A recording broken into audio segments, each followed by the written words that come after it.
What's up, everybody? Welcome to Drafting to Win, episode 6, I believe. In this game, this was actually a really interesting run because the draft went bad. The draft, you're going to see, it did not go well. I was going for, I think I started off black, I went black-green. At some point, I was like, I need creatures. I am so screwed. This is not looking good. I didn't get very much removal. I didn't get anything spectacular. And somehow we ended up 6 wins, 3 losses. So I went through and watched all the games that you're about to see and did commentary over them. It kind of comes down to knowing what to do with a bad draft and outvalue your opponent. Play smart. Don't just give up cards needlessly. And don't go crazy reaching into 3 or 4 colors if it's unnecessary. You know, I had 1 color in here that I put in, and I almost went for 4 colors, and I just decided against that. So my deck was overall more consistent. And then just find your stars that, like your good cards that are outperforming in the deck. Look for those cards and develop strategies around those. You're going to see the Blitz Leech and Back for More. Really good combination, getting that strong, powerful card out of the graveyard and using it to kill off multiple creatures 2 for 1-ing. So yeah, you see stuff like that, and that just gets us ahead.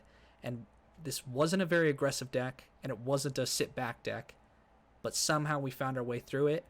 Each game was interesting in its own right, and I also went into some tangents on some of these games for overviewing it while I was playing. I talked about like mindset, like if it's like poker and stuff, like certain moves. I talked about like what I'm going to do with this channel a little bit, if you're interested at all about that. These are only like 2 or 3 minutes or so. And just sort of looking for that feedback. If you guys are watching up to this point, what do you want to see out of Magic the Gathering drafts? I'm a good enough player that I can get like 5 wins, 6 wins, 7 wins almost consistently. I rarely have a run that does less than that. And I want to help the community out, or I want to provide some sort of something for the space that's better than when I left it. So I enjoy making these videos. I'm experimenting. I'm adding intro music to some of them. I'm adding outro stuff. If you watch till the end, I'm editing it in certain ways. Any feedback is appreciated. If just the fact that you guys are watching, I'm excited about that. So enjoy these games. Hope you learn something.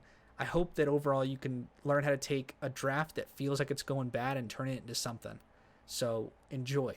Thank you so much for watching.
Let's go.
All right, let's get into the games.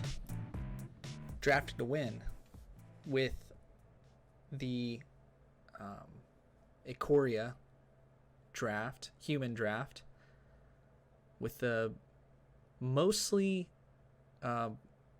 black and green, like, graveyard deck. And I really didn't think that this deck was going to make it. As I was drafting it, I almost didn't even record the gameplay because I just didn't think this deck had anything good in it. A lot of low value creatures. I didn't get any like super mega bombs. This is just not a good set of 40 cards that in this deck. So I'm trying to figure out why it went 6 wins and 3 losses, which I was very happy with that result. I was thinking I would have been happy with three wins, but yeah, let's analyze these games and see what went well. Overall, I remember just a lot of recursion, just knowing that my cards aren't as good as my opponents, but I am able to recur my bad cards from the graveyard. And I also chose very flexible creatures. So for all of those reasons, I think this deck overall just outperformed itself. And so we'll look at some of those concepts today. I like Ivy Elemental. It's a very flexible card.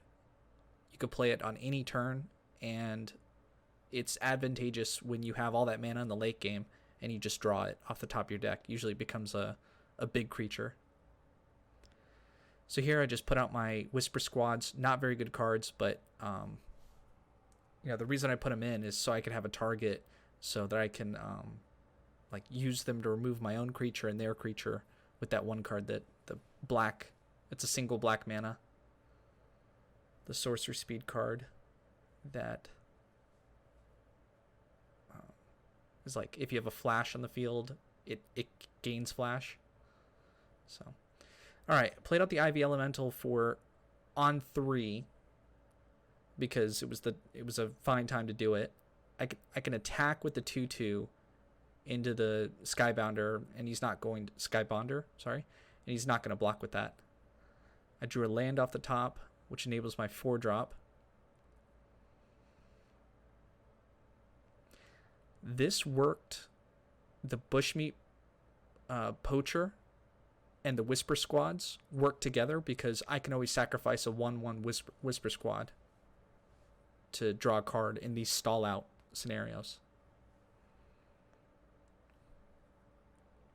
A big performer for this deck in all the games you're going to see is Blitz Leech. That 6 mana flash. It's a 5/2, and you can choose an opponent's creature, and it gets -2/-2. It worked really well for me this game. You'll see why. Just the ability to recur it at instant speed, and then you get the trigger, and it does lots of removal and is a very good blocker with that 5 power, 2 toughness.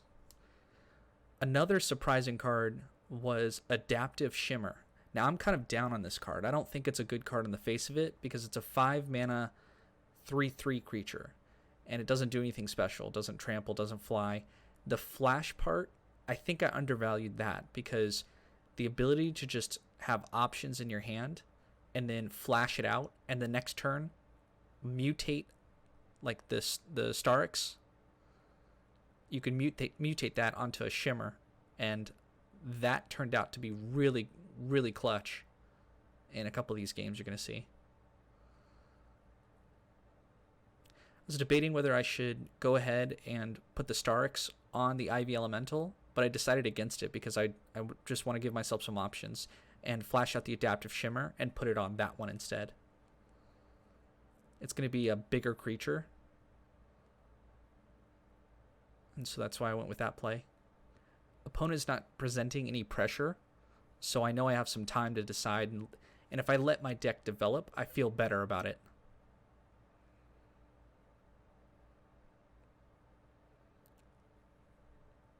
It's also good because when you turn it back over to the opponent, they're going to make certain decisions looking at the board state, and I can flash it in at the end, still developing my board, giving me a little bit more time to react to the opponent's play that they made without the information of knowing that there's going to be another 3/3 that I've just laid down.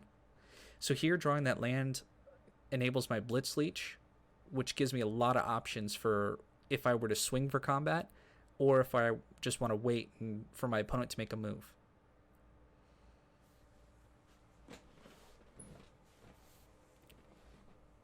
And I found that very valuable throughout this run.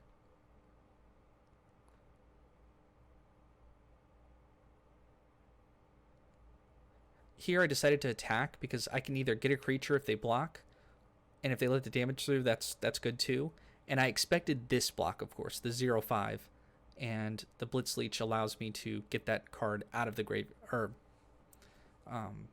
to kill it off. And then the reason you want to kill off the 0/5 blocker in this scenario is so that I have board control at this point. It puts the pressure back on my opponent. They have to play something that has to fly over the top of me that's bigger than the 2/2 because I'll win the race. Or they have to remove my creature. They have to do something against the board state that I'm presenting.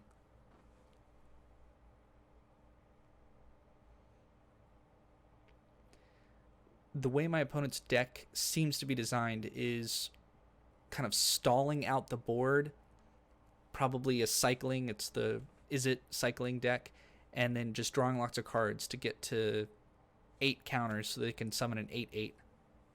Now I know I have, at least 3 or 4 sources of like hard removal in this deck. So I know that I can kill off the 8/8. But I just have to draw it by the time my opponent gets to 8 counters.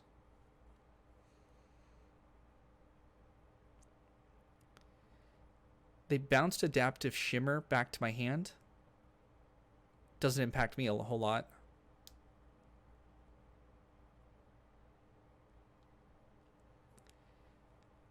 And here I decided to put it on the Ivy Elemental because those 2 extra counters enables it to be an 8/8. It's a big creature and I can swing through.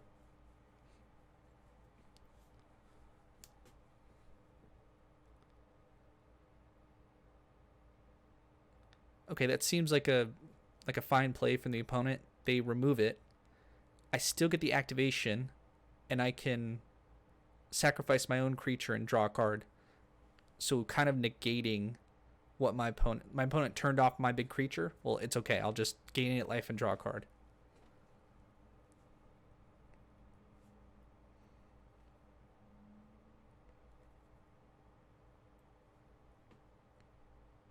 I don't think bushmeat poachers. I think it's probably undervalued. It's almost always open, and people don't consider it to be a good card. But with pacifism being in this set and capture spheres, you're gonna have a lot of creature, and especially with mutate, like you just saw, you're gonna have creatures that are sitting there kind of meaningless, doing nothing, and you can at least sacrifice them and draw a card from it that you're gonna see here. So I don't think the bushmeat poacher's that bad of a card.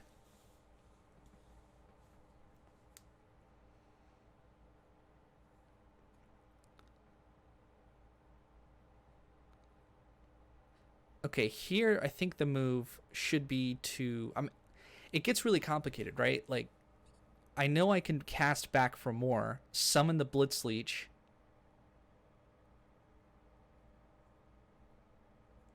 but I went with Mutual Destruction just because it was a really good trade in this scenario. And I still have the mana open to cast Back for More. Now, yeah, I know that Back for More is an instant speed ability, but sometimes it could be good to do this before combat, so you can kill off the 2/2 and let my 2/4 swing in, get that extra damage in. It's a consideration. Now, I was kind of aware that I wanted to save Back for More in case they summon a big creature next turn, or if they somehow get to 8 counters, which is very easy to do in one turn with the deck that we're seeing, with the colors that we're seeing. Okay.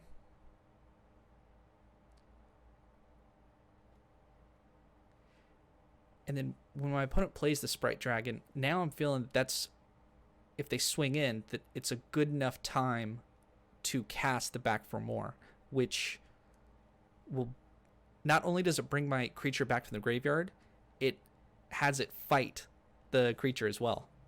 It's perfect in this scenario, because I can 2 for 1 while summoning my own creature on the field. It's very, very strong.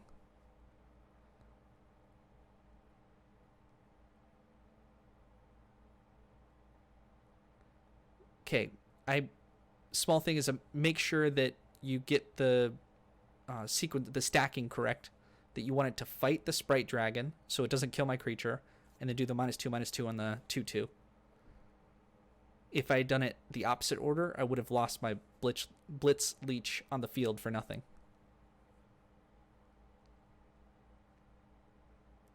And if my opponent had a spell to cast and they had made it a 2/2, that would have been fine. But at least you put the onus on the opponent to present that they have a card, like an instant or sorcery, to buff their own 1/1 Sprite Dragon or whatever it's called. Okay, I know I can flash. Everything's at instant speed that I can play for now. So I decided to swing with the Blitz Leech, because if they kill it off, that's totally fine with me. I can always Corpse Churn that card back into my hand.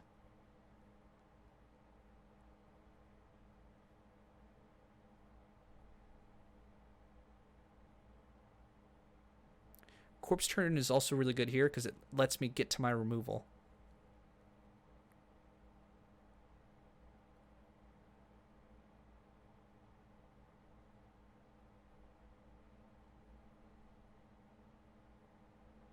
Okay. Here you just go with the Auspicious Starix. It's the best creature. I considered taking back an Ivy Elemental because at this point I'm getting lots and lots of mana, so it's going to be a big creature. I want to be able to put down 8/8s or higher.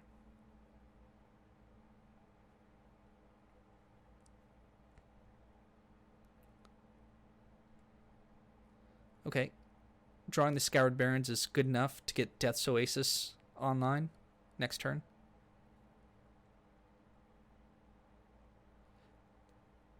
My opponent can summon an 8/8 if they click on their artifact or enchantment. I think it's an enchantment.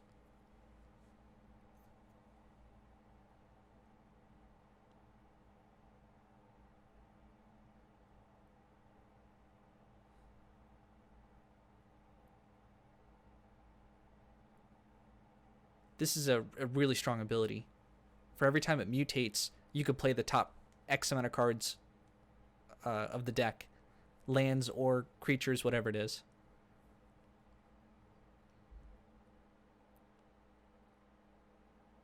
Just so happen to get my Farfinder, which thins the deck even more, enabling me to get to my better cards. So here, you don't attack with the Blitz Leech because they could just kill it for free with the 8/8. And I guess maybe I could have, like, swung all out. Got the extra damage in. It wouldn't have been lethal, so. If that's a mistake, it's not a huge one. I'd rather play on the safe side. If I feel like I'm ahead, I don't need to swing out and give my opponent the ability to get back into this game by almost doing lethal. Like, it's better to just sit back a little bit, control the board. From my point of view in this game right now, sit back, keep on developing the board state that I have, and I'll get those last 10 damage. I don't need to swing all out. Because the Blitz Leech, just by being on the field, means that if I remove what they're presenting, the 2 cards up there, then I'll be able to do, 2 turns of damage.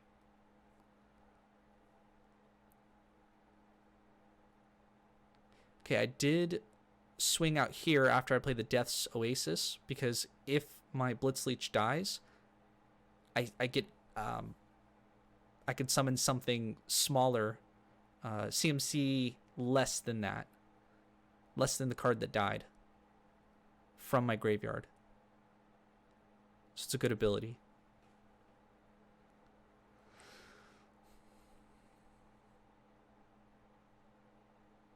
Okay.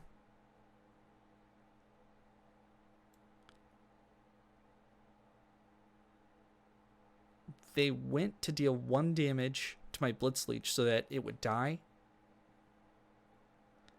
And I said, if my opponent's going to do something about it, well, then I'll interrupt what they want to do and save my own creature. Seemed like a good move.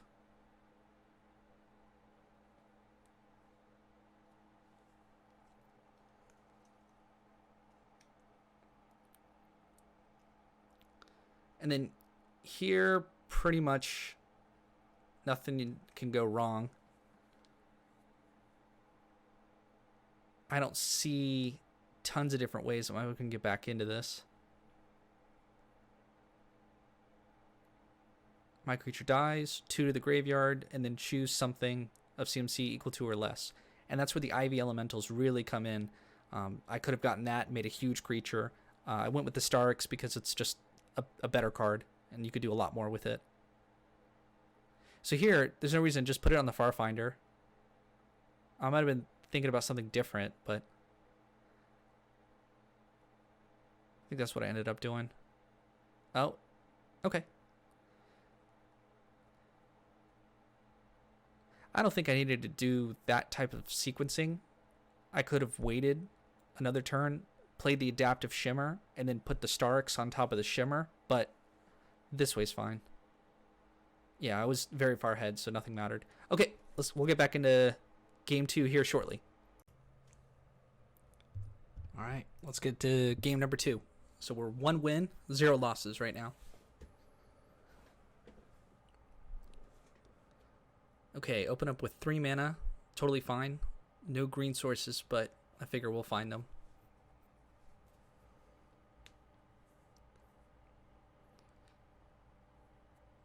And if I don't get the green sources, it's not that big of a deal. I'd rather just draw a land of some sort so I can get the Bushmeat Poacher down.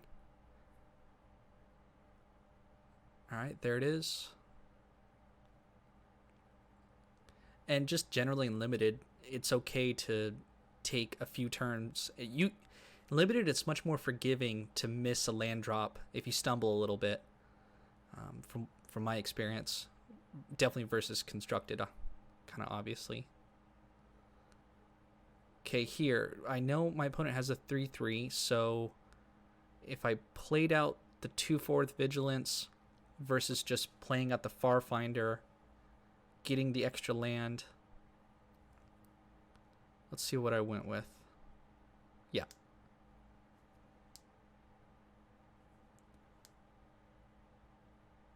I actually don't know why it tapped the way I did. And I've already laid down a land. Oh, yeah, because the auto tap would not have been the way I wanted things to occur. And this way I can mutual destruction so that they don't get the 3/3 with lifelink.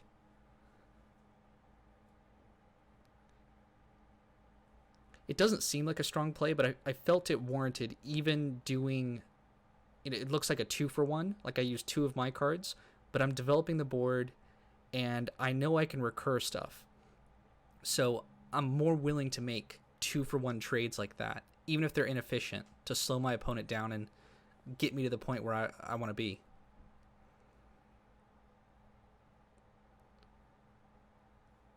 Okay, here I'm going to wait to load up my graveyard before I play the Mythos of Bracos, which allows you to get 2 permanents from the graveyard into your hand. It's just a 4-mana sorcery speed. So I should wait on the Ivy Elemental just to make it bigger.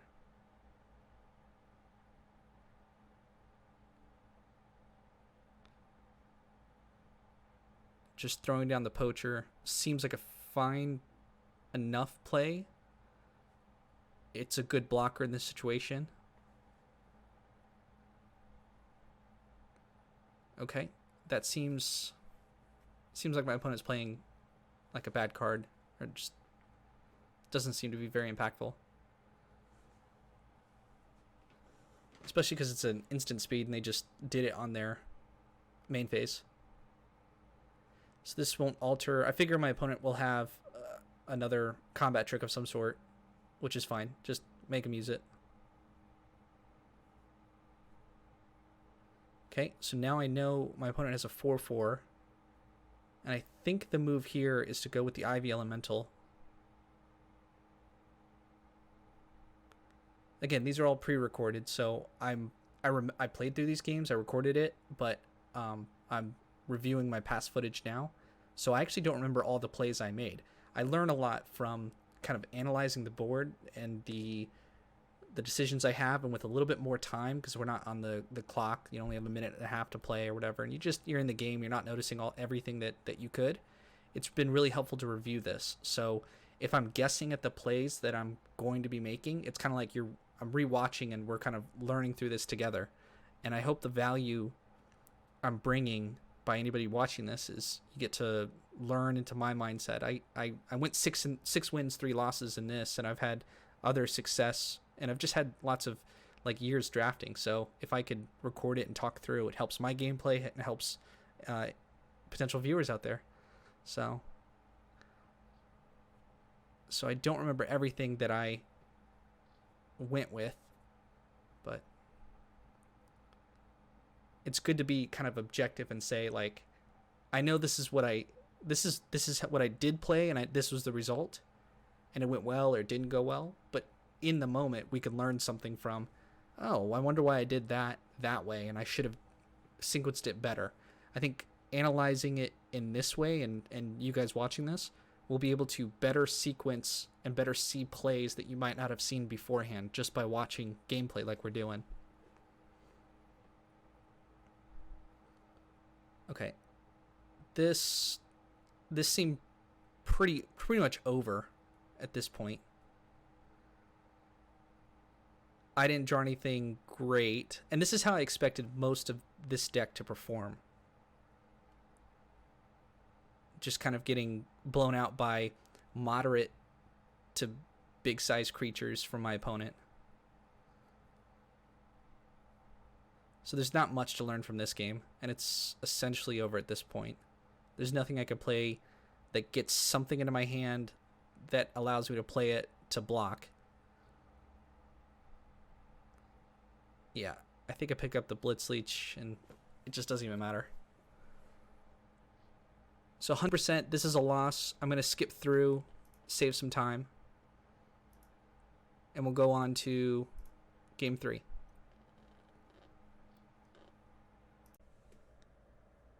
All right, let's get going with game 3. So I'm at 1 win, 1 loss, and this is the 3rd game. So here, doesn't matter what we open up with, just getting to 3 drops, the far finder we can find under the land. Here, I'll skip ahead.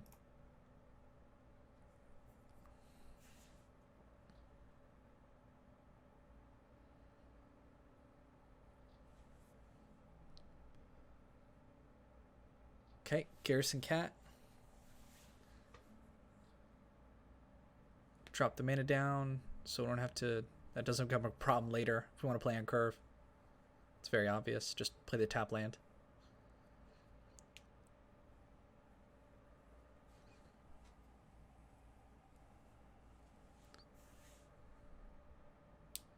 Okay, another tap land, but I don't think I'm going to play it. Although, actually could, and then get rid of the Barrier Breach. I could cycle it away for 2. I think that's what I ended up doing. Yeah.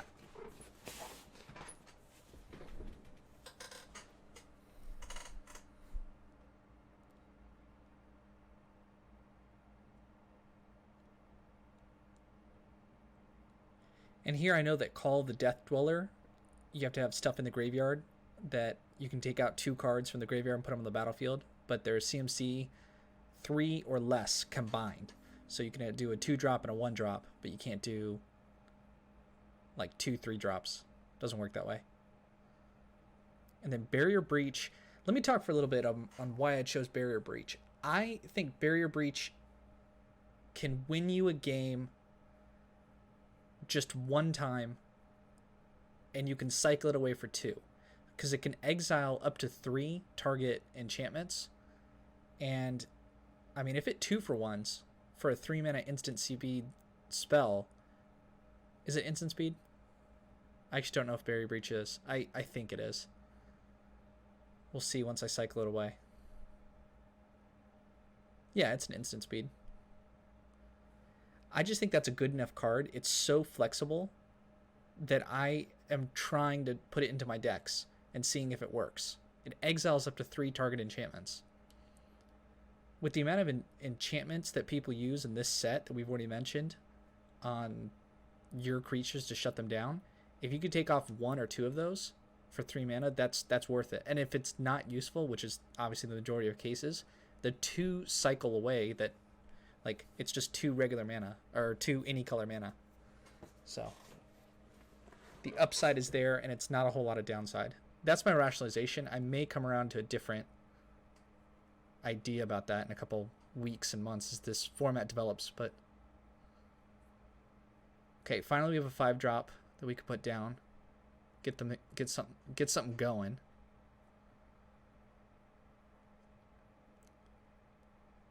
So I thought if I pass here, I think it's a mistake. I think you just go with the Starix. Yeah. And put it on there and just attack. Instead, this is what I thought I was going to do. Which, looking at it now, I don't think so, but let's see how the game develops. But I'm going to flash out Adaptive Shimmer.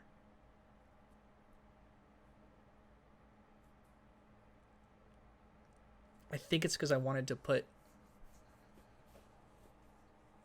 Yeah. Okay, so I flashed it out, but it just didn't do anything.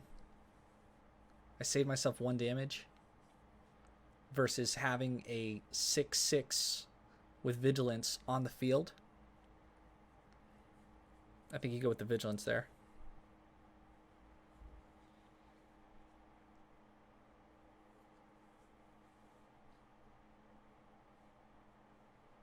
Yeah, so if I was going to do it this turn, why didn't I do it last turn? The only difference between last turn and this turn is that I got a 3/3 out, which is not that great. But okay, so opponent, this might be an example of someone who just doesn't realize this is how this interaction works.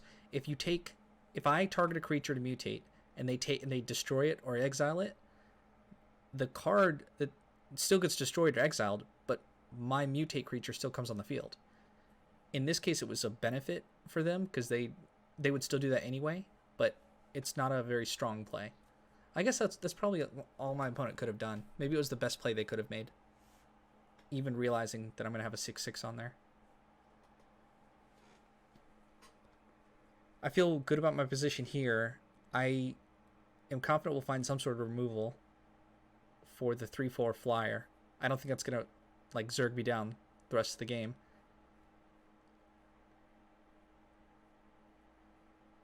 But it might.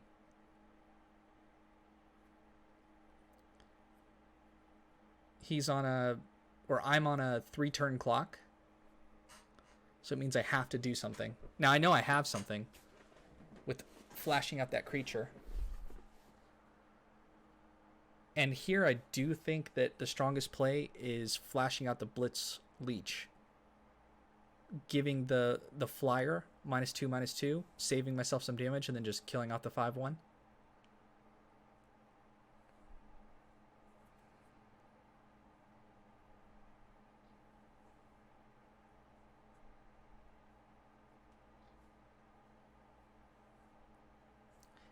I still don't think I have anything in the graveyard for Call of the Death Dweller.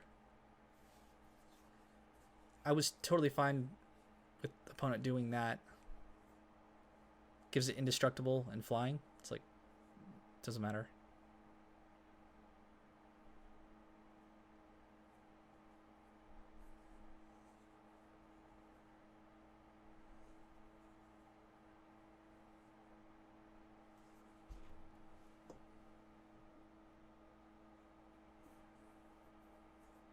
And then it's pretty easy from here on out.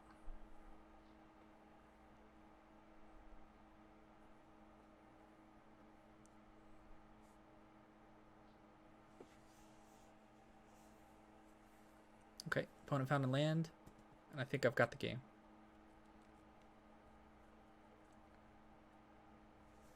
All right. So we haven't seen anything too crazy in any of the games we've seen so far. It might be this game or the next game. It's coming up here soon. There's going to be an interesting interaction of how we got the choices we made in our deck to work better and outvalue the opponent over long run. The game you just saw, I eventually did outvalue the opponent, but it wasn't because I had phenomenal creatures, because I had like something, and they were playing out not very good creatures, and I think that's why I won that game. But in these games, as we get up in wins, you're going to see opponents that have a better curve, better monsters, better creatures, and we somehow still get it to the point where we still have 1 or 2 or 3 cards in hand and things to do with those cards versus their 0 cards in hand, and then the board state can turn into our favor based on the top of the deck.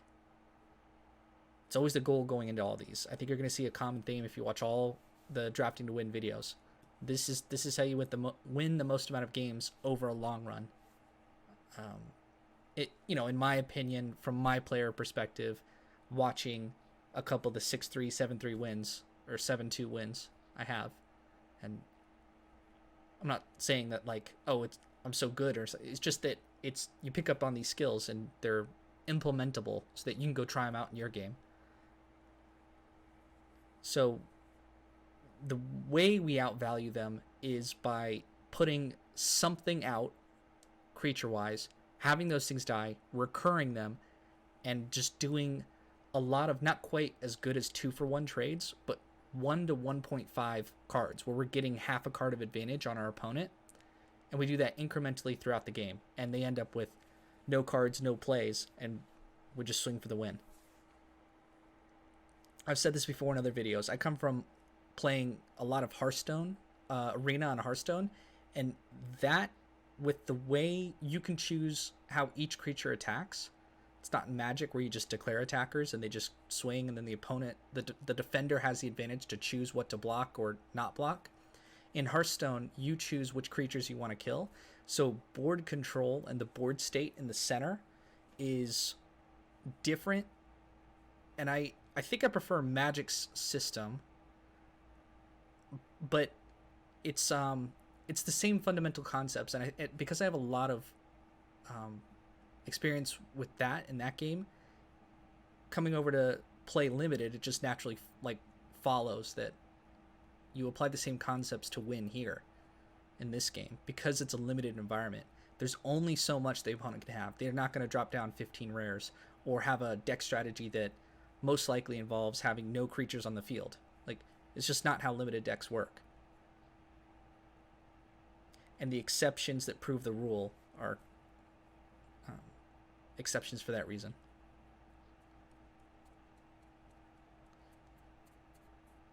Okay, so opponent has better cards on the field. I'm not worried about the Bushmeat Poacher, but that the Proud Wild Bonder, the 4/3, that's going to be annoying if that comes through. So I'm just trying to play something on the field with the 2/2 and just trying to develop while I still have the life total to develop. So here it's good that I can play the Blitz Leech, and it seems like that's going to be the best play. I also really want to get the Blitz Leech out there ASAP so that I can do Back for More and get it from the graveyard, which is like a super strong play.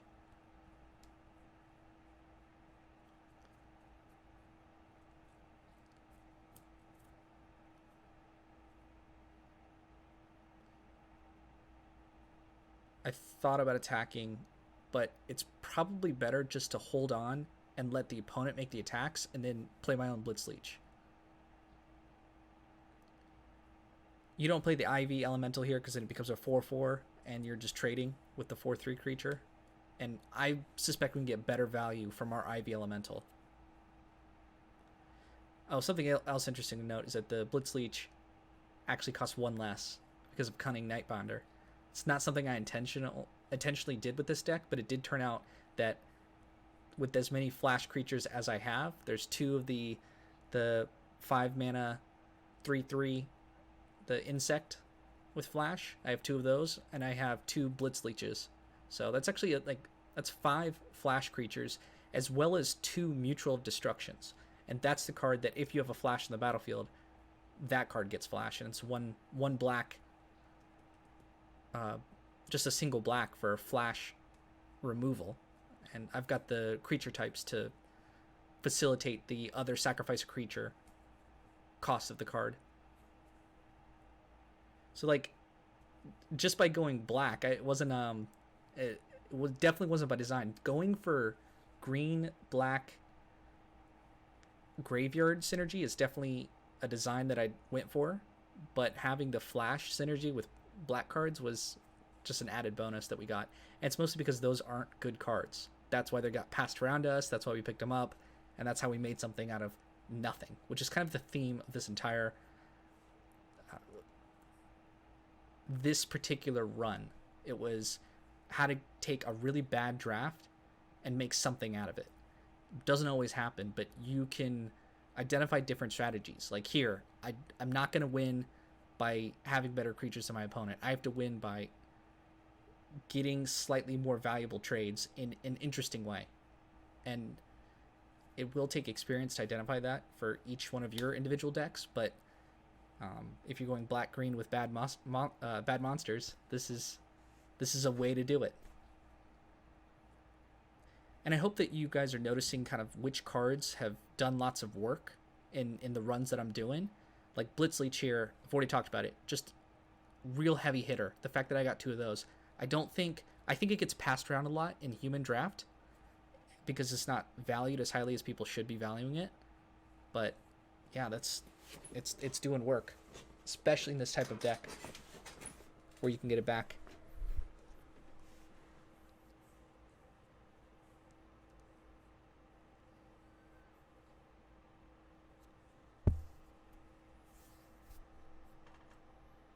I could drop a pretty big elemental. And I treated the Blitz Leech there almost like a combat trick.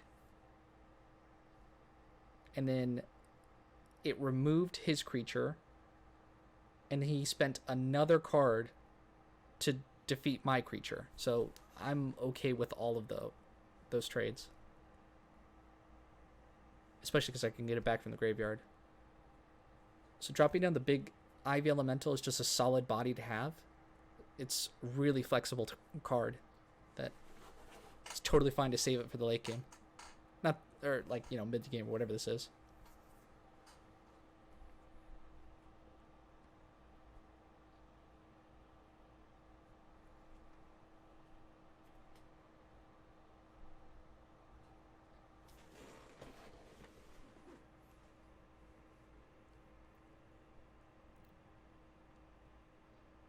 So here, opponent tries to do cute stuff, takes my biggest creature, and then sacrifices it, which is using one card to remove one of my creatures and get some upside, like 5 damage.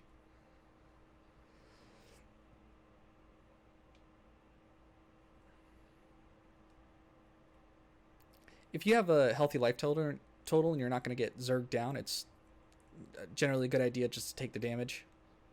It's, you never know when having even a 1/1 on your side can help you. So just, my life total doesn't matter at this point. And I don't think I see anything where he can inflict 10 damage in a turn or anything like crazy like that. And having the Whisper Squad could come into handy, like in this situation right here.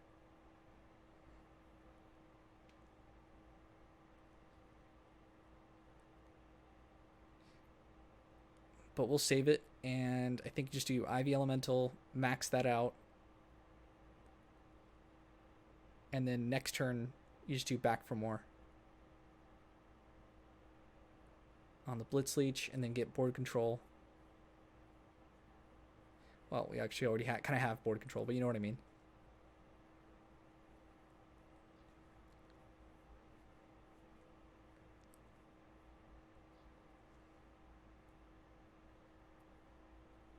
Okay, free attacks. It's worth saying that board control is more important than who's winning in life total. That's why they always say use your life total as a resource. Because it's more important that you get ahead or that you remove their big creatures or get to your good stuff than it is winning the race in the short term. And it sounds like such an obvious statement, right? Like, okay, I get that. That makes sense. And most people watching this at this level will, like, you guys already know that. But what confuses me, that's a good play from my opponent, by the way. What confuses me is why I go on the ladder and people don't follow that rule. Like, people will try to zerg me down, and then I just know, I just have to establish.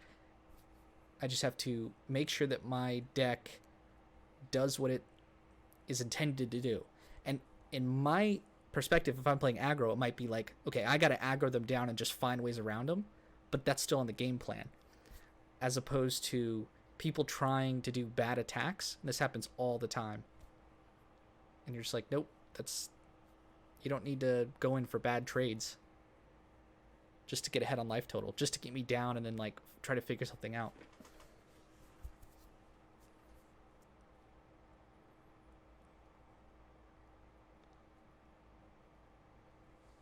So here, this is kind of an interesting thing.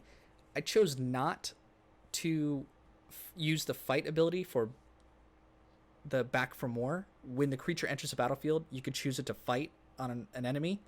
I don't want my creature to fight their creature because then I'll lose out my Blitz Leech.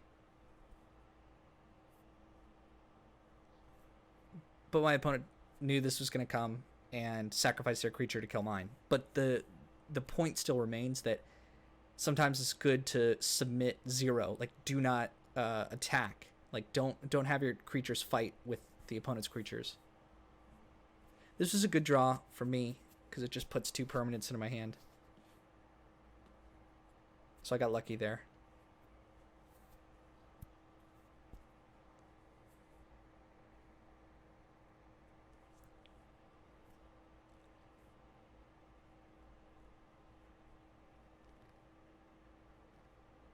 And either go with the Death's Oasis or the Ivy Elemental. I think Ivy Elemental. Just no need to get cute. Just get big cards and play them out.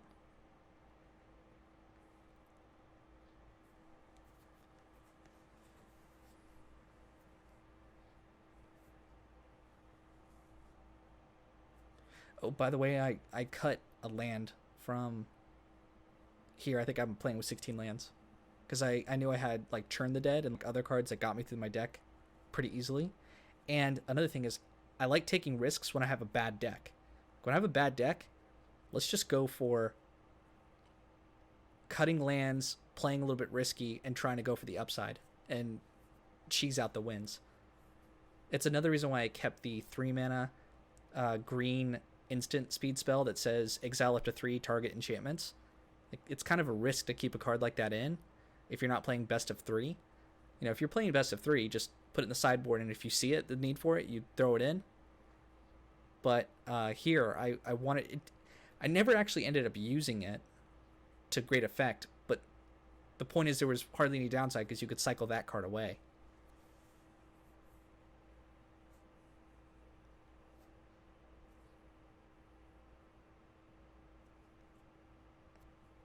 Okay, put the Starks on there. It becomes a 12/12 creature because those are 6 counters.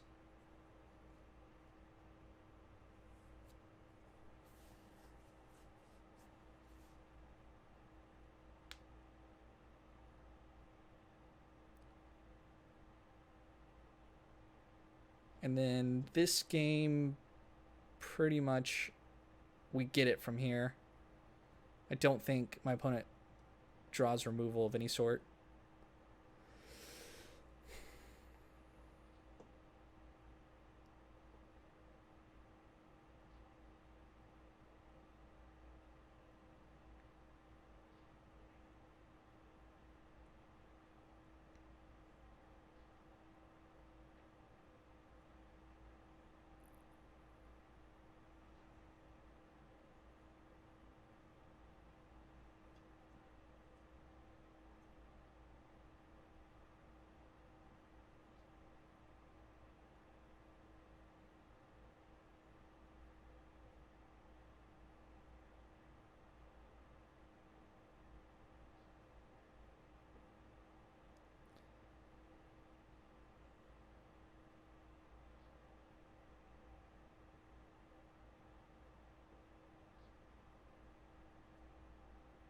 It's kind of boring. Nothing's going on.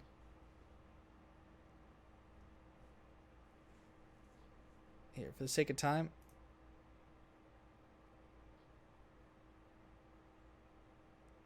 Oh yeah, this is kind of funny. They play the Hunted Nightmare.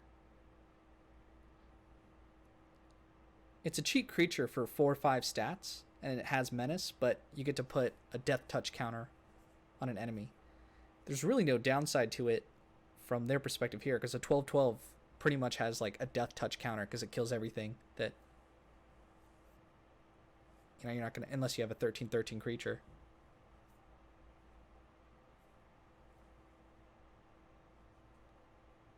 Yeah, kind of a desperation move. They can't take the 12 damage. The creature's gonna die anyway. They throw the creature out. They sack the creature. They deal 2 damage to my face. It's still. It does. It's not. It's like just using a card to shock my face.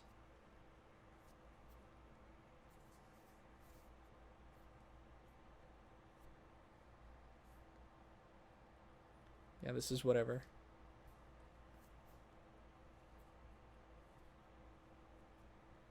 The only problem is if they get like a crazy amount of luck and like draw another cycling card and cycle it away. And I think they do that 4 times. Right? 3 times?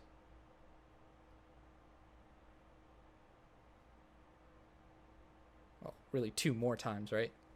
Because it gives it +2, +0.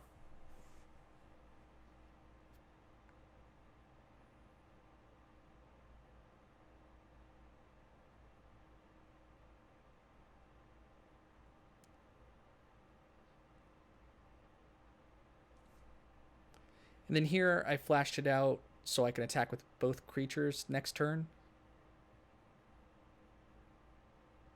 Or maybe I wanted to use mutual destruction. I don't know. It like literally doesn't matter. There's a lot of ways around this. A lot of ways to win this game.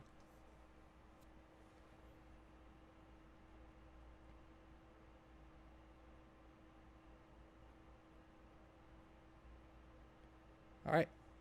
Easy enough. I swing in here and we get the win. So next game, this is game 4. I think we're up 3 wins. No, 2 wins, 1 loss.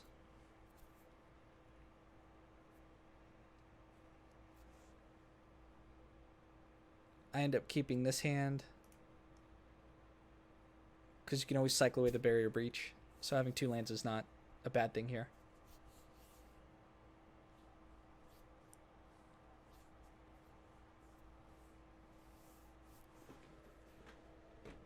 Okay, Sprite Dragon is not a good first card to see because I don't have a lot of reach in this deck. So I'm going to die to like a lot of small little flyers. And it's just a great turn 2 play in those colors with the cards that are in this set.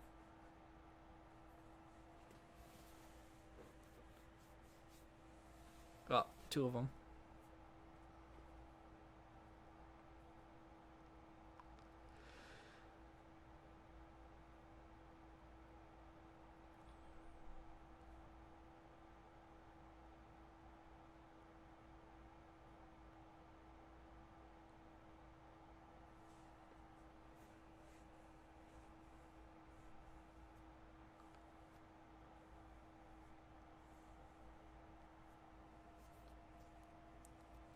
I don't put game sounds on when I play because I'm usually like watching something on my second monitor or streams on or something. It's something I'd rather be listening to than game sounds.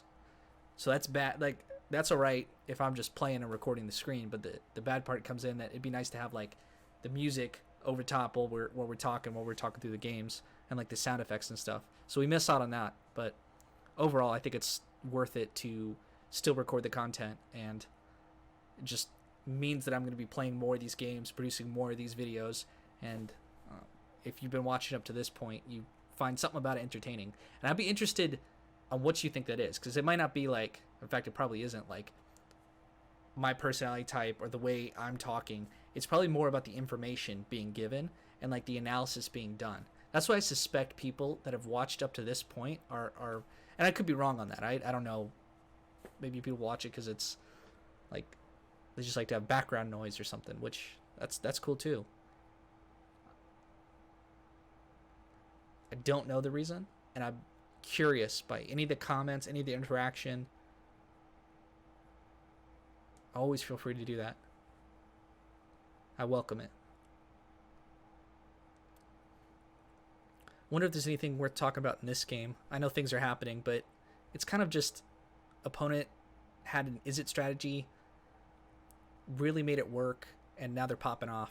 And I don't have cards in my deck to, defeat both those flyers efficiently. So, I mean, I guess I literally have the Blood Curdle and the Mutual Destruction, but then they have 4 cards in hand. This was not going great.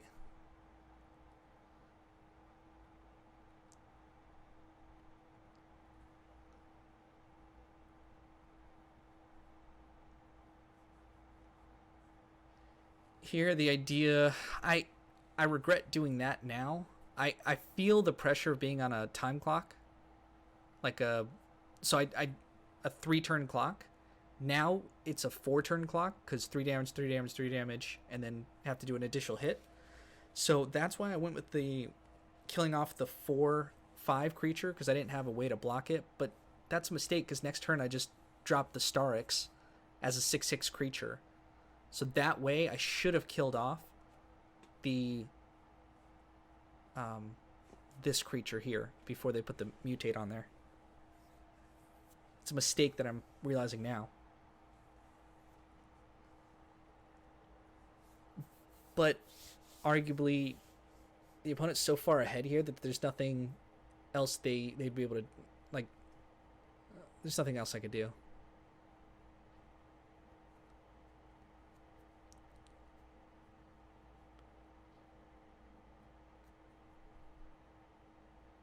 Okay, I get something back. And it just doesn't matter at this point. They got a 5/6 flyer, and I don't have a way to block it. So we end up losing that one. And unfortunately, I don't think we were able to learn anything from that game. But the rest of these games are pretty interesting. I think we have a string of wins here until the end. So I'm the type of person that some people say that you can't learn from your wins. You can learn from your wins, you can learn from your losses. In Magic and Limited, I actually think that I can learn better from my wins to see what I could have done better, and more analyzing why the decisions I made were good and sort of like positive reinforcement. Like, okay, yeah, I was thinking I should remove this creature, and I did, and it worked out well, and we got wins where maybe we didn't deserve it. As opposed to in Magic, the only reason I say that for losing you can't learn a lot is sometimes you get flooded, sometimes you get mana screwed, sometimes, like in that game we just watched, I don't think I could have done anything better.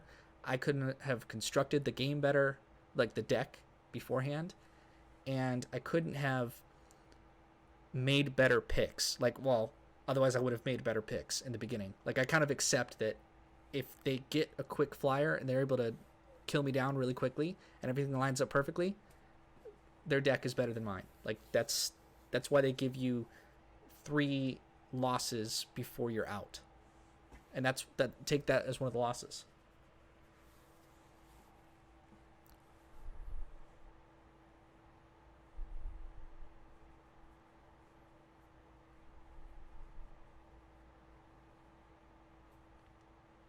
Okay, board being developed by the opponent is pretty good. I still have some time to develop my own board. Getting Des Oasis out there. If you guys don't know what that card does, I think we already described it earlier in the run, but it's kind of like, well, right there. You could pause the video. It's kind of just an engine, so that if my stuff dies, I can still keep it going, filling up the graveyard, and I have a lot of ways to interact with the graveyard. Once I draw my, is it Nevermore or something for more? You know what I'm talking about, right? Like the six mana instant speed return from the graveyard a creature. Back for more. That's the card. Thank you, chat. Just kidding, I don't have chat. I don't live stream into this. Although if the demand's there, I could do it a couple nights a week. I've got the time to do that, but kind of seems like you go up and you live stream and nobody shows up. But that's to be expected if you're a small channel. Like, what incentive would they have? And the way to get through that is just to keep on doing it. But that's just, I'd rather be doing YouTube and kind of have it kind of feels freeing to do this on my own schedule. Like, just sit down. I knew I was going to record today, so it's just sit down and record and do all this stuff. And I played the games a couple days ago, and I plan to play more games, record those, and then if I see the deck that's worth uploading, I kind of think about it as I'm playing. And I definitely didn't think this run was going to be anything worth. It just happened to turn out well. Did not think these games were going to be worth watching. I'm very curious to see if long form Magic content is relevant on YouTube. I know that LSV has, like, he uploads his games, and I mean, he's just phenomenal. So he's always going to get views. He's great, and he's just an entertaining personality. But I come from the StarCraft 2 scene, more as an observer. I'm never a good player or part of the, like, wasn't like one of the personalities or anything like that. But as a fan of a lot of the StarCraft 2 personalities, all those guys were, like, funny. They were smart. They were entertaining. Destiny comes from StarCraft 2. Artosis, Tasteless, In Control. He passed away like last year, which sucks. He was 33. But I mean, all these great guys came from there. And Magic just doesn't have the same in my opinion. It's just not the same. It's different crowd and not as entertaining. Um, Not saying that I am, but I think that I can contribute to the space in some sort of a positive way, and that's kind of why I'm making this content.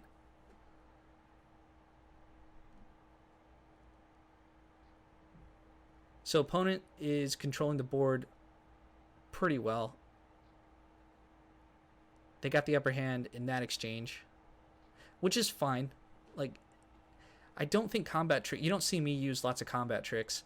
Combat tricks are, they're good enough to include very small numbers, and they definitely can win games for you. But I'm just not very high on combat tricks because you're trading a card for a card, and they don't last. Like, the value gained better win you the game or get you very close to it. And in aggressive decks, it will, because you put down your medium-sized creature, they put up a blocker, you combat trick and kill off their creature. You haven't just one for one. You have one for one, and you're on your game plan to kill them down. But most cases, players don't use them that way. Or, I should say, there's not an opportunity presenting itself so that combat tricks make themselves worth it by doing the one for one trades and then getting you on your goal. And so you'll see me use very few combat tricks. And in green, I almost never use them. Have before, you will see them, but this is context dependent with everything.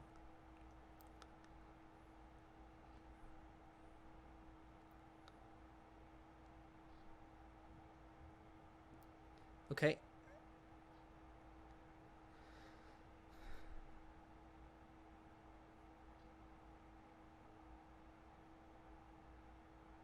Wonder why I did that. Killing the 3/3.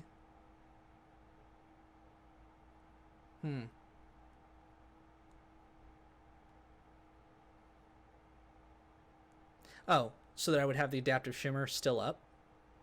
Okay, that makes sense.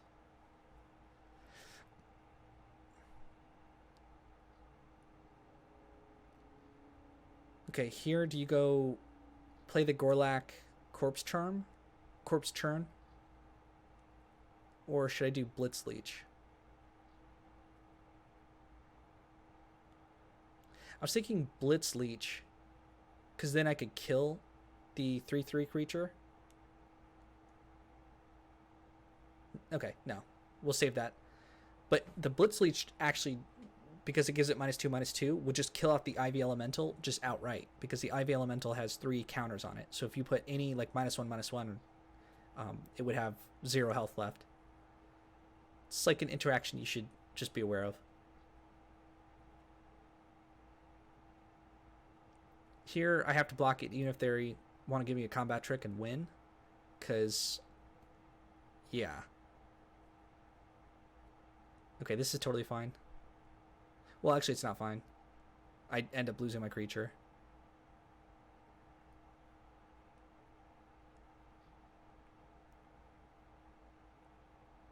Okay, get the best card in the deck. And I was very happy to see the back for more. I feel like I'm in this game now. It was looking pretty dicey.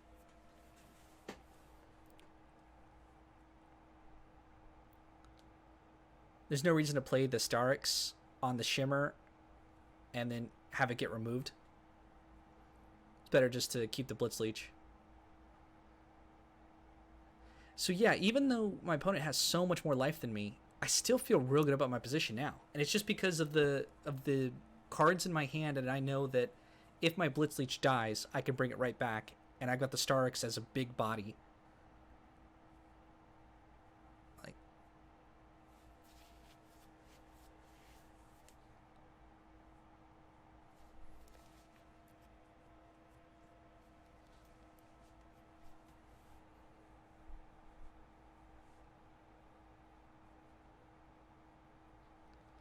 so I can't attack.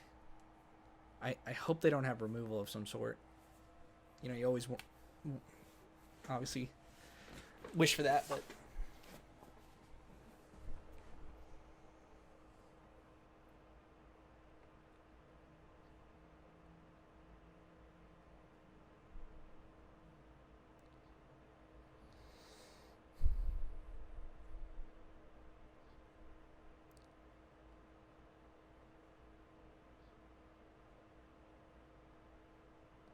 Okay, they played a land, and they've got something.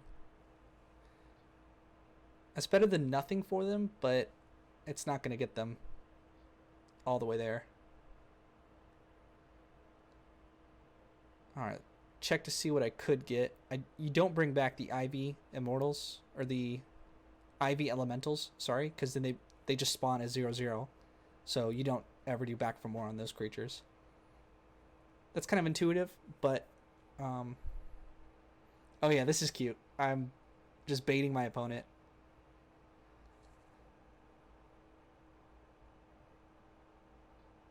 So that's just a free 5 damage.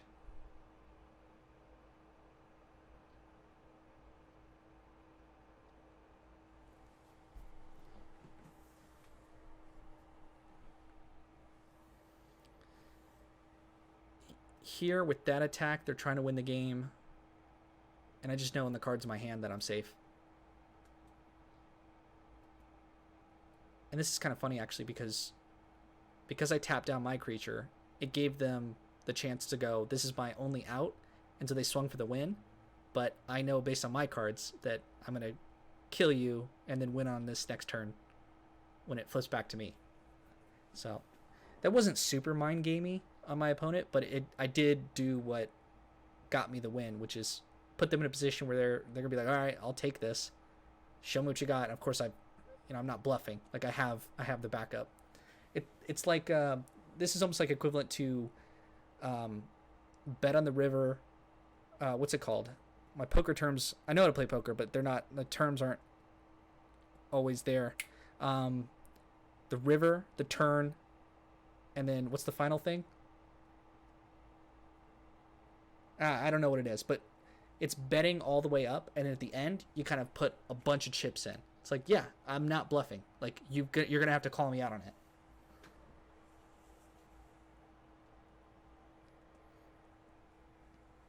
Sometimes all you can do is bluff, but... Alright, there we go. Easy game. So I'll let it go for now. We'll see... how many games. So it's 2 losses. I thought we were out. 4 wins, 2 losses at this point. I thought we would be out of this by 2 wins, 3 wins in. Just amazed that we're doing this well.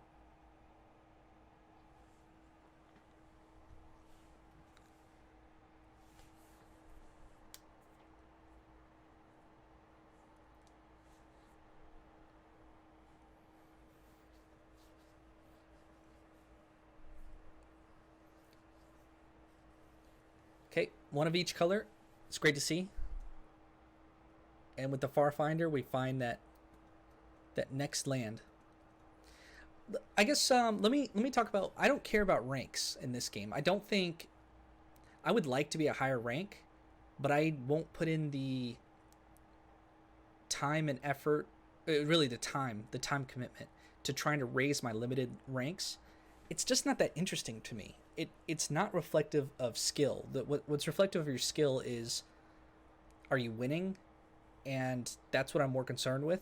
And I think, like, in Constructed, I feel differently. In Constructed, if I'm trying really hard, I want to raise up in the ranks because you're playing for the ranks. In Limited, you're not. In Limited, you're playing for the wins, and you're playing for, like, to collect the best cards and do something interesting with them. From my point of view, all of this is my opinion. So I never will try to grind my ranking up and get from silver to platinum to diamond in Limited. And what I've heard is that players in Limited will just draft and get the best deck they can. If they get a mediocre deck, they'll just like toss the draft away or whatever, and then they'll only play the decks that have really like good cards that they drafted to raise up their ranks, so they're not really losing. And I'm gonna play the good decks. I'm gonna play the bad decks. I pay to work on my drafting skills, to work on building consistent decks, to implementing them and seeing if it works, good or bad. Like, I didn't expect this run to go well, so because it's a bad deck, like, but that's the fun of it. So yeah, you probably will never see me at mythic rank or anything like that. for limited. Although I have been mythic for a season with a deck that I made, like my own brew.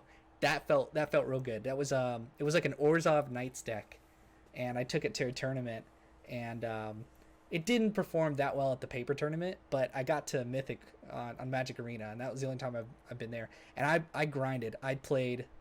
You have to. I like doing that once or twice. Not for. I won't do that like back to back seasons. I'm not going to do it anytime soon. I've got other things I'd rather be doing. But I do like playing limited. I do like talking about it, and I do like uploading stuff like this. And this episode has been. I've gone on tangents and I've talked about other things. I just have no source of feedback if that's a good thing or if that's a bad thing. If you watching this right now, the viewers like this, or if you want something different, there's just no measure to go, oh, they liked it or they disliked it. I'm trying to do the best I can with making Magic content. I know there's some people that might be interested in the gameplay that just turn me down or tune me out. That's cool too. I mean, whatever it is about the video that's interesting and engaging and worth watching, that's what we want to continue on doing. Because I'm not going to go anywhere when it comes to making this type of stuff. I am fascinated by drafting, and I would love to get other like-minded people around that think the same thing. Very similar to StarCraft 2. They used to be a part of a clan. I was part of a couple clans for StarCraft 2, and a bunch of us would just sit in a Discord chat, talk about politics or whatever, like philosophy, and some people arguments, and it was all fun though. It was all like good-natured. And then you just play StarCraft with people. And so the same thing with Limited or Magic. The problem is this game doesn't really lend itself to, especially Arena, doesn't lend itself to like playing with your friends. But neither did StarCraft 2. StarCraft 2 was a very competitive ladder. And yeah, but you could build communities around it, almost anything online. So here, a lot of like tiny little cards that I was sort of worried about because I can't just block everything, but just simply having my 3/3s down there with the adaptive shimmer, like I felt okay throughout this match. Like I'm not getting a really low life total. They're not even outvaluing me terribly. They're getting a few extra like 1/1s and like stuff like that, but I'm keeping up my bad cards with his above average cards. This card becomes a problem. Just the fact that it's a big body. I don't have a current way to deal with that. Except for throwing down the Blitz Leech, which I think is what we got to end up doing. No, I decide against it for whatever reason.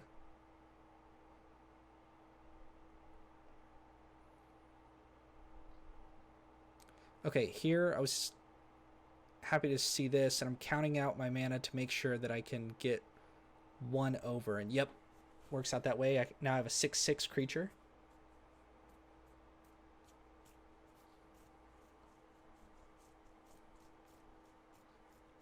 Okay, immediately gets pacifism, but that's not the worst thing in the world. Yeah, because you just use the poacher. And I won't end up seeing the Ivy Elemental, but anytime creatures go in the graveyard, it's like I got to draw a card out of it, and creatures in the graveyard aren't a bad thing for these colors in this deck.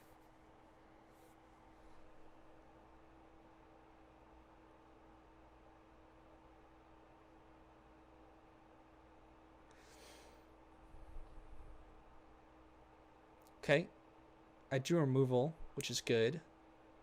I can actually use the mutual destruction instead of killing it with my own creature. I don't get to draw the card, but it's like sacrificing the creature is hardly anything bad at all. I am a little bit behind on swamps on black mana, so I can't just play everything in my hand like I want to. I want to have the option to do that. not the amount of mana that's holding us back here. It's the color of mana.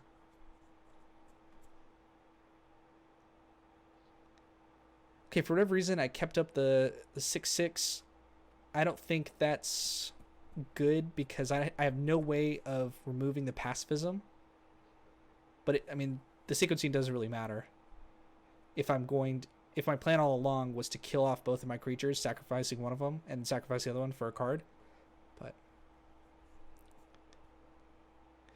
I have gotten lucky. I drew the Starks in almost every game, like usually at good points when I needed it. So that probably definitely a contributing factor.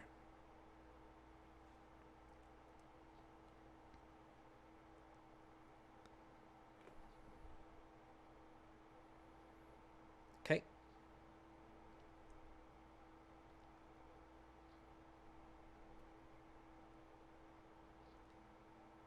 Here it's totally worth it to attack because I can block. I have favorable trades if they swing back to me. So let's put them on with a tough decision to make. Are you going to sacrifice all your creatures? Or are you going to take, be on a 3-turn clock? I hope you guys forgive me for sort of repeating the same. I hope that it isn't like annoying. I'm trying to be clear, and sometimes you got to say, in order for anyone to pick up what you're saying, you got to say it 5 to 7 times. But it really is because getting better at this game, if you're watching this, it's like you're watching drafting to win. You're interested in winning, presumably. It's like just follow the basics, keep up, like force them into bad situations. I'm not repeating myself for the sake of it. It's because it's like true. It's like I almost like reminding myself here. It's like, all right, yep, that's good. Choose the interesting attacks, like all that kind of stuff. Here we got so many options to win. Just swing all out. Drop the Ivy Elemental. We could drop the back for more. I'm thinking I want to do play the Ivy Elemental. He'll use his removal. I Blitz Leech his stuff down. And then you can always back for more the Blitz Leech after it dies. So. Now next turn I don't think I have lethal, but I'm very close to it. So 7, 8, 9, 10, 11, 12. So I have 12 damage next turn, assuming I Blitz Leech out and kill off the 1/1. And then drawing an extra one's bonus. That's, yeah, nothing can go wrong here.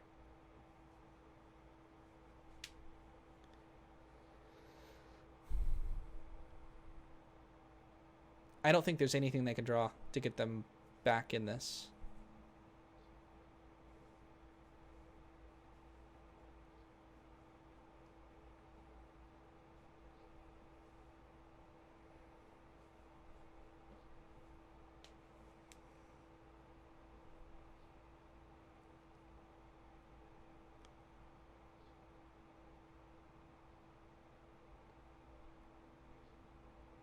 All right, easy enough. We're at 5 wins. I'll see you guys for the next. All right, we are at 5 wins, 2 losses. So I think this is the final game. Yeah, it must be it because I went 6-3. And this is a really good one to end on. Well, I suppose there's 2 games after this, right? So this is going to be a win, and then it's going to be a loss after that. So, spoilers or whatever. A little late. But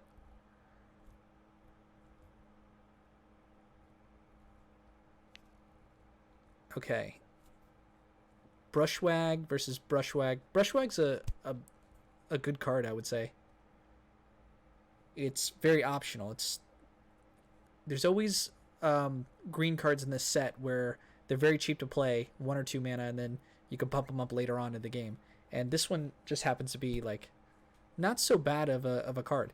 Now, sort of a test here, wanted to see if my opponent would take that. They're in the same colors as me, so they didn't mind killing off their own creature, but I actually have like Call of the Death Dweller, which could get me. I could end up seeing the Brushwag again. So I don't know what my opponent is doing, and maybe it's advantageous for them, but I don't know that. I'm gonna go with what's good for me. And so killed off his creature, and I have a way to bring back mine. Kind of good that they played the Frostlings with no target.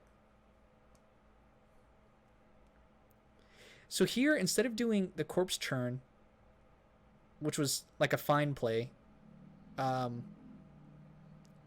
could have done Call of the Death Dweller. But then no, you bring back the Ivy Elemental, and then it becomes 0/0. So no, that was proper, like, sequencing. I would do that again.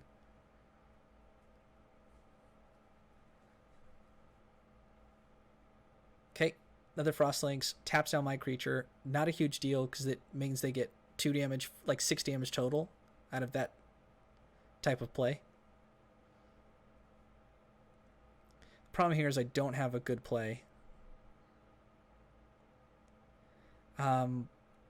I think I ended up just getting the card back, putting a Death Touch and a Menace counter on it, because I know I don't have like turn 4 and 5 drops, or like next turn, and I'm missing on lands, so I can't necessarily count on that.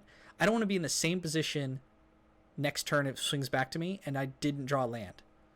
So that's why I went with this play, because at least I have a 1/1 creature with Death Touch and Menace that can get bigger, and I'm at least developing my board and doing something. I'm not just wasting the turn, because if you waste the turn and you don't play anything worth of value and you miss the next land drop, then you're in the same position you were before and you're no closer to winning. Whereas this is a little bit closer to winning because at least I have something on the field. So if they play like a big creature, hey, I used that turn a while ago when I didn't draw my land and made something out of nothing.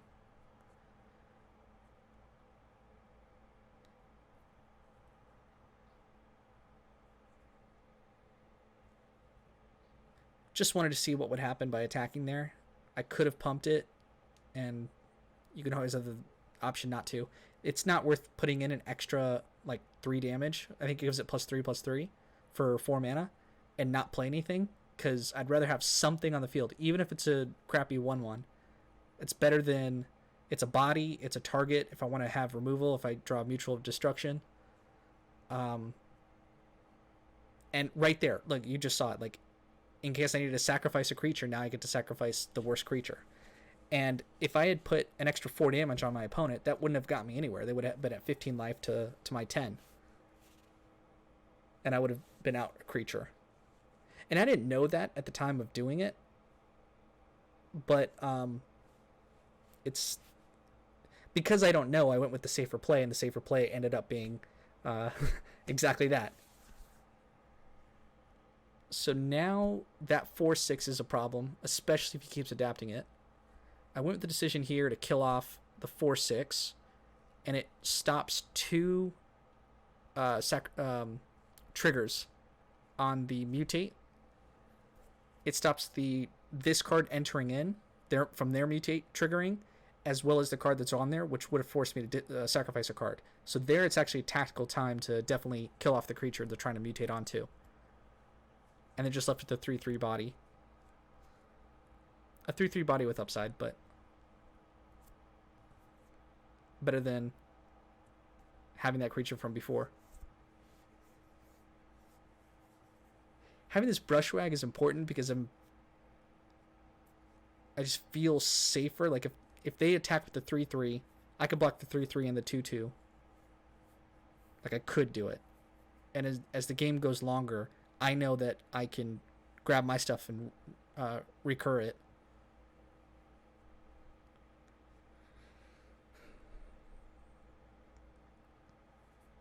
Okay.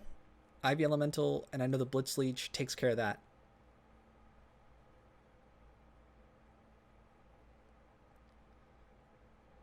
So here, something like swing with the Brushwag, maybe, although it's not necessary. In fact, probably don't do it.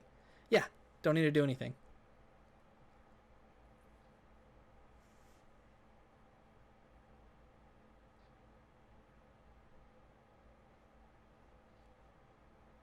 Okay. Coldbug's not going to do anything in this game.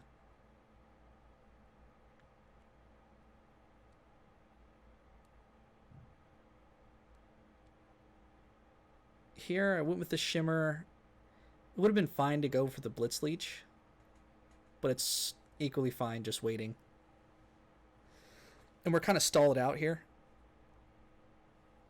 Neither of us have good attacks, which is fine for me because my hand is pretty stacked. Okay. I'm trying to look at ways that I could lose this, and I just don't know. But the serrated scorpion I wanted to kill off almost like ASAP. Like I don't want to let that thing stay for a while, because what if it gets triggers on it? I don't even know what I'm thinking, but I felt the need to do something and not just leave the 1-2. I know it's overthinking stuff, and it's not like that big of a deal in reality, but so I was totally fine with that getting countered. Opponent, I'm sure, felt like that was really strong play, but when it goes back to me, little do they know that Back for More is such a high value card that I can bring back the card they just countered. So I was thinking about this in a way, like recurring things out of your graveyard is almost like a counter to counter magic. They are countering what you're doing, but you're saying, okay, I will bring it back later, so you just wasted a card. And they got some advantage, but we turned something that could have been like devastating, like, oh man, he killed my best creature that I was going to play, and I would have board control once I played the Blitz Leech, and they countered it. It's like, no, it's still going to be all right. And that's the value of this type of deck and this type of archetype within the Theros block. No, not Theros. Sorry, this is Ikoria. Okay. All right, I put the -2/-2 to go on the stack first. So that's a mistake. I shouldn't have had it fight the 6/6. I should have had it fight the 1/2. So small mistake there.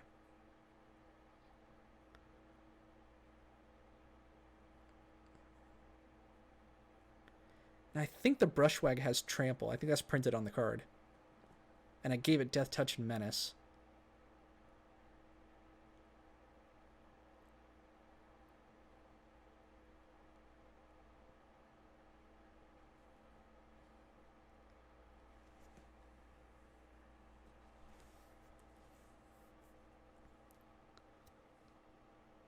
Okay, they have to block with 2 creatures. And I don't know why they're doing this. They know I can pump it. I guess because they have to double block and they can recur it back. Still, just the fact that I have a pumpable trample creature on my side of the field, that's what green is like designed to do in this case. Like, black is for the removal and the certain cards, but green is for, like, black green together are for like recurring things out of the graveyard and playing for value, and then establishing this board state, and then trampling through and winning overall, just like that. So this is very true to the archetype.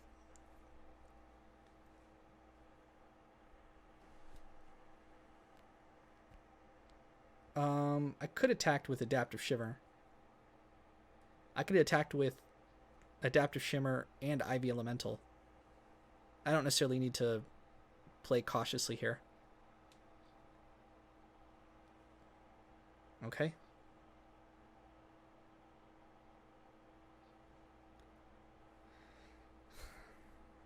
I felt it was fine just to do the maximum damage to my opponent's face and just wait on the Ivy Elemental. They have to do something to remove the problem, the Almighty Brushwog, on my side of the board, and then I could just follow it up with the huge Ivy Elemental.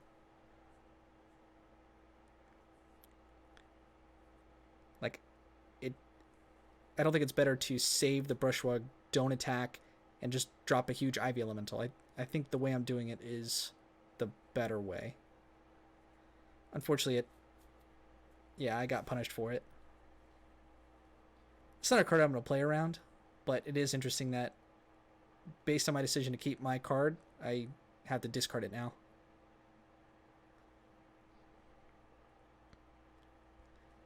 So he brings back a Frost Lynx, forces me to discard, which is like removal, right? Because next turn I just play it out of my hand. Taps down the Brushwog.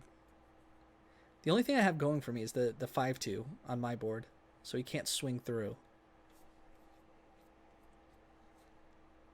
It's worth it to play the tapped land so that I can get more mana to pump up the Brushwog next turn.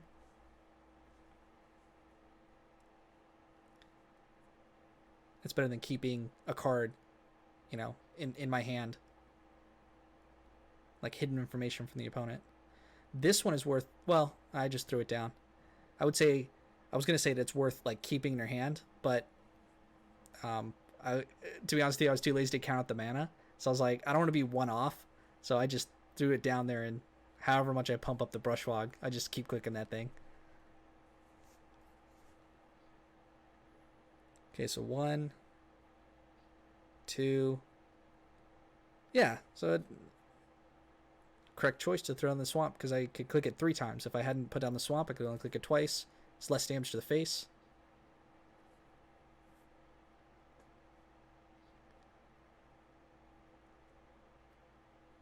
And we'll see what they do. Okay, opponent gives up. All right, well that's kind of the end of all the content. We'll finish out the loss, but I'm pretty sure I just got run down, like, in this last game. So 6 wins. You're gonna face very good decks, obviously, with the 5, 6, 7 wins. So I'm overall very happy with this run. Didn't think we would get there, but here we are.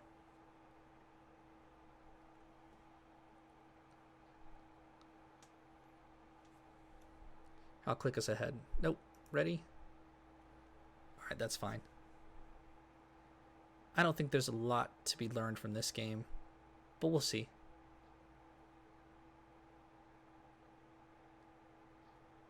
Okay. It's like one of the few times since we've been watching that I was actually to play a creature on curve. It's kind of funny. It's just an odd deck. It just didn't work out. That I don't feel like I had good top end and mid range and like good small creatures. I was just missing so many like key elements from the middle of the deck. Luckily, the Ivy Elemental took up a lot of that mid game, just dropping a creature down with 4 or 5 or 6 power and toughness, which are kind of like the ranges you might need in the mid game, either so you don't die to aggro or so that you can maintain the board state. We saw all that occur. This is totally fine. It doesn't exile or anything, so the fact that it goes to my graveyard, just that's totally okay. Just nothing good to play here. It might even be worth not playing anything, because the upside, I think I do end up playing it, but the upside of having a 1/1 is not that great here. And it actually might be better just to do Corpse Churn. Now, Corpse Churn is not a good card for getting, like, you can't get a land, and that's what I'm needing. Well, I'm kind of needing everything, right? Like, I need land, I need better creatures, but yeah, just throwing down the Whisper Squad didn't do me any good. This land is good, I guess, but again, it's not the type of land I want, and it just doesn't do me a whole lot of good. I'm not going to guess here and just play the Ivy Elemental with 3 counters on it, because I don't know if that's good or not. And my deck is so bad that I don't want to play just a 3/3 randomly, because as soon as they play a 4 toughness creature, like, it's over for that card. Like, Ivy Elemental is done.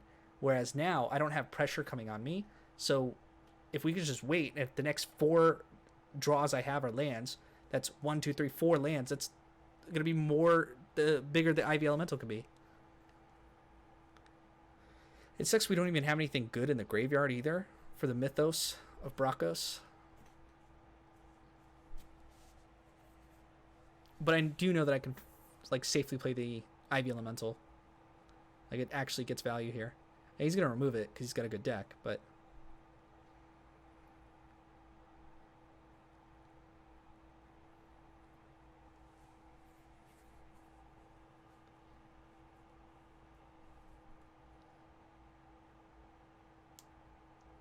Okay.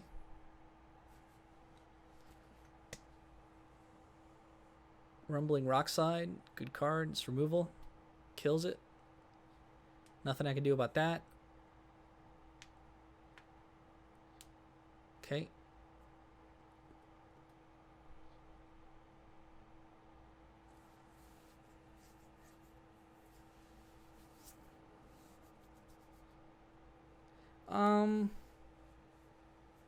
I don't know if Call of the Death Dweller is good here. It does get me the Goriak back. This is when I figured out that it's not just CMC, like 2 CMC 3 cards, which would be like amazing for 3 mana. It actually is, in fact, you have to... They could be total of converted mana cost 3 or less. Here, probably just Corpse Churn into Mythos. Now, Mythos of Brachos is sorcery speed. And I really want to get a Corpse Churn out first. So I did this on the main phase. Okay, get the Ivy Elemental back. And I think we Mythos for the other cards here. I believe that's the right play. No? Okay. That's probably why I lost. Right? Because wouldn't you go for the Mythos and then get the Boar back? I don't know. Maybe it's better to wait for it to come back around to me and play out the Call of the Death Dweller and just get my 3-drop, my 2/4 with Vigilance, and put a Death Touch counter and a Menace counter on it.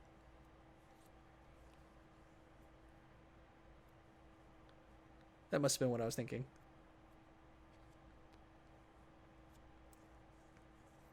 Okay, Reach. And this is exactly where my deck is very weak to. Like, big mid-game creatures. You know, like a solid 3/3 body. I think it has First Strike. I don't know that card super well. The Dawn Waker. Oh, no, it doesn't have First Strike or anything. But, yeah, and then having a 5/4 creature, it's like, what am I going to do? Like, almost no cards in my deck are good enough against that. Like, the Ivy Elemental, I'm just 1 away from making it big enough, like a 6/6 body.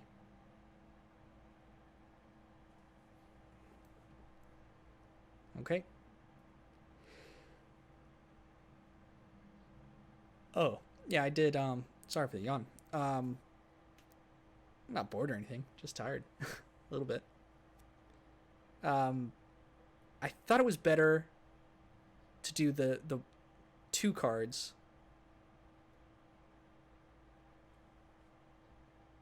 Although maybe not.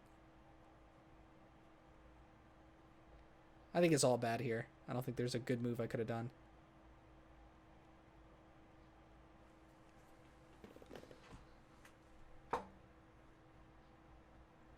If we could just stabilize, we'd be able to do it, but we're in 7-win territory, so opponents are not going to allow us to do that. Yep. This is a case of kind of ahead all game and just got more ahead. Right types of removal, right types of creatures, good mutate synergy. Yeah, there's no way my deck can compete with the big boys up here. This is never going to be a 7-win deck.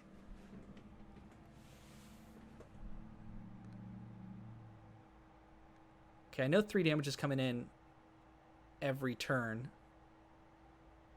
And I don't have flyers to block. So I'm going to need to draw removal and take bad trades from the Cloud Piercer. None of that sounds good.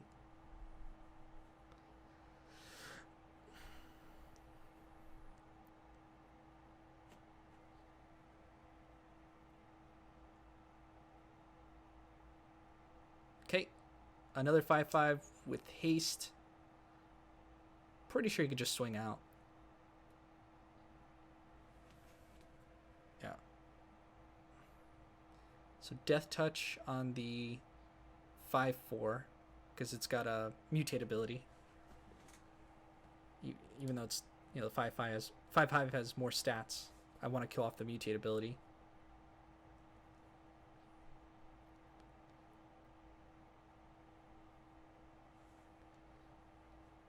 Yeah, it's over at this point. They have 3 swinging damage in the air. And so I didn't want to waste my own time with that. All right, guys. Thank you for watching. I'll let this video play out till the end so you can see the rewards and stuff. Might find that interesting. But this is how you take a mediocre draft and turn it into something. You know, you identify that you're mid-rangey, that you're playing the value game, make smart plays, force some of the correct decisions, don't waste your cards. There's so much to be learned, and if you've watched this video all the way up to this point, I'd leave a comment and tell me what was interesting about it, what compelled you to like watch it for like 20 minutes or so, and you just happened to this point at the end. So thank you so much, and I will see you guys next week with another video like this.